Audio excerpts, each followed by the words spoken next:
I heard the noise. It was sharp and ugly, like thunder cracking in the middle of a sunny day. I turned my head, and my heart nearly leapt out of my chest. It was my daughter. She wasn't just crying, she was screaming in pain, clutching her cheek that was already turning red. Standing in front of her was none other than Karen, the tyrant in yoga pants, the self proclaimed HOA president, and the woman who thought she was the queen of the neighborhood. She had just slapped my little girl. My brain stalled. My hands shook. My blood boiled. I couldn't believe what I was seeing with my own eyes. Welcome to Prodigy Tales. Make sure you like and subscribe for your top-notch HOA drama.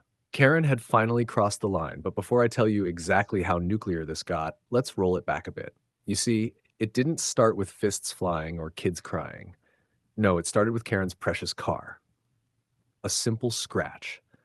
Probably from her own reckless parking job where she swings her SUV like she's docking the Titanic into a garage. But no, she couldn't admit that. She needed a villain, and in true Karen fashion, she picked children, my children. She stood in the middle of the next HOA meeting like she was delivering a Supreme Court verdict and declared, "No more bikes. They are a menace." And somehow, by bikes are a menace, what she really meant was my kids' bikes are a menace. Never mind that her own children zipped around on their mountain bikes like they were training for the Tour de France. My kids, Emily and Daniela, were simply banned. No questions, no proof, no logic. Just the HOA decree of Queen Karen. I honestly thought she was bluffing at first. I thought it was another one of her power trips that everyone just laughs about before going back to their lives.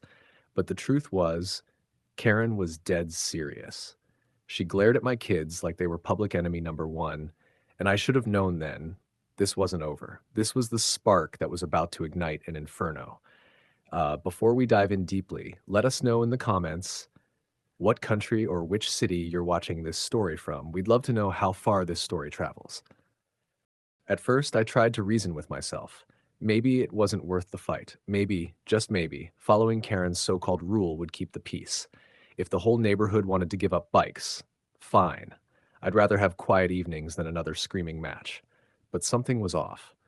A week later, as I pulled into my driveway, I saw it clear as daylight. Karen's kids pedaling their shiny new bikes up and down the street, laughing like nothing in the world mattered.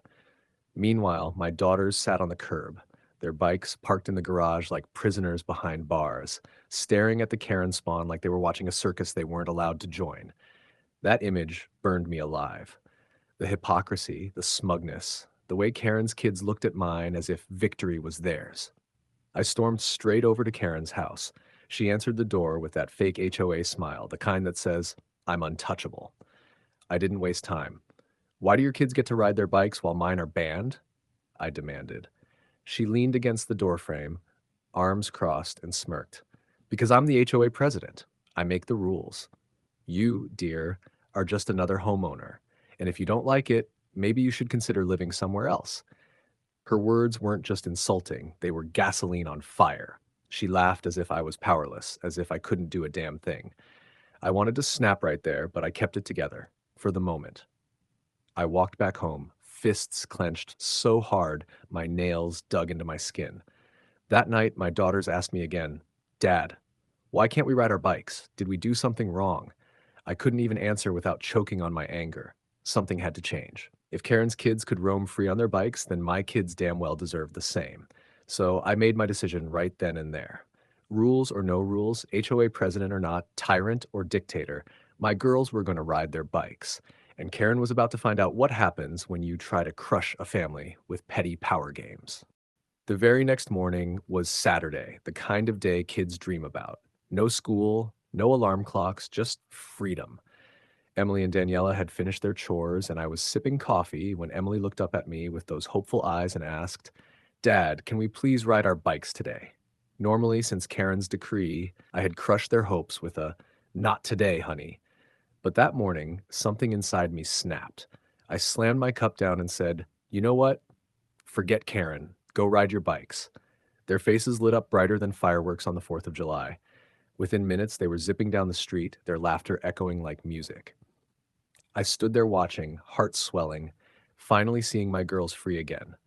For once, it felt like I had beaten Karen's tyranny.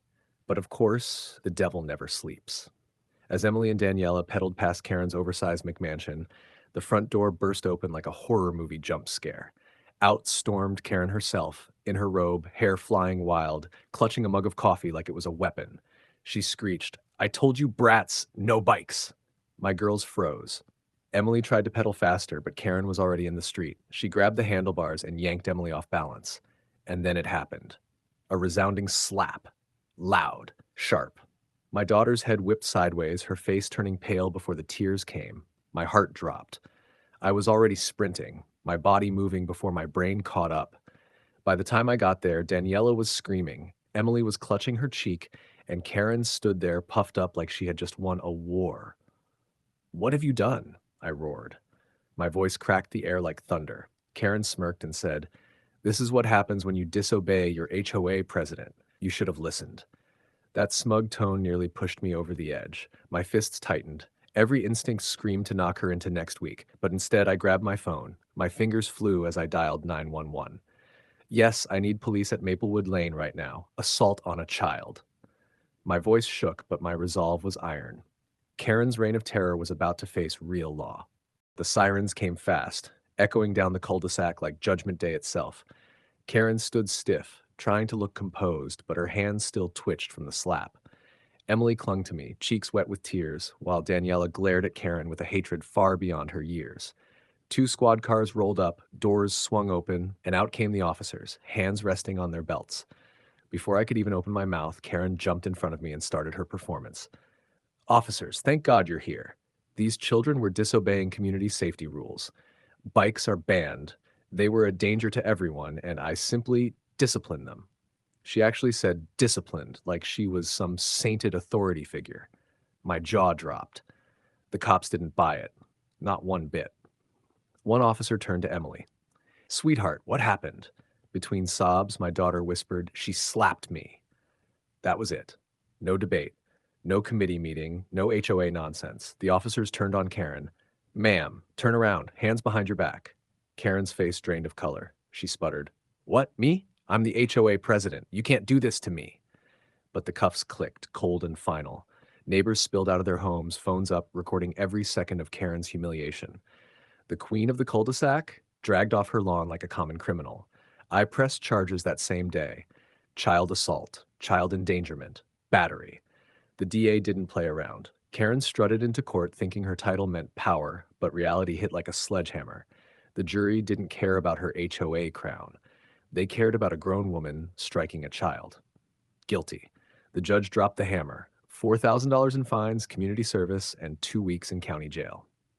Karen's reputation shattered overnight. Parents stopped letting their kids near her house. Her own HOA board turned against her, whispering about new elections. The once untouchable tyrant was now a laughingstock, her fall from power shared in neighborhood group chats like wildfire. As for Emily and Daniela, they rode their bikes the very next day, heads held high, with the whole neighborhood cheering them on.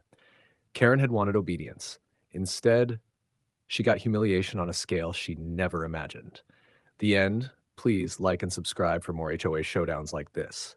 Do you think she got what she deserves? Comment below.